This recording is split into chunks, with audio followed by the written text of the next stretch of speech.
यो बुलडोजरले चाहिँ अस्ति डल्लै हाम्रो बाटो बनाएछ कि तर यस्तो बनाएछ नि फेरि बाटो यसको माथि अब के लगाउँछ थाहा भएन। यसको माथि अब उनीहरूले त्यो ब्रिक्स हुन्छ नि आजकल पुरा चल्दैछ त्यो ब्रिक्स लाउँछ कि तारकोल लाउँछ थाहा भएन।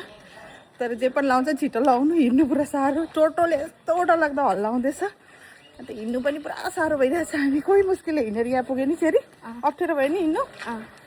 अब रोचिन भी राम्रो भयो। अब यहाँ छ भाइ। हामी मान्छेहरू त्यही हो नि नबनाउँदा नि कराउँछ बनाउनु थाल्यो भने पनि किन बनाएको अप्ठ्यारो भयो भन्छ होइन। अहिले यहाँ बनाउने प्रोसेस चल्दैछ अब हिँड्दा ओर्दा अप्ठ्यारो त हुन्छ एक दुई दिनको अप्ठ्यारो।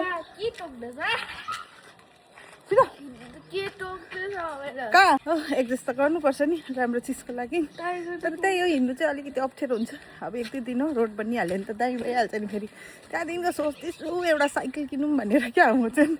अन्त हनीबीको अपडेट ल अस्ति एउटा थियो अहिले दुईवटा बनाइसक्यो।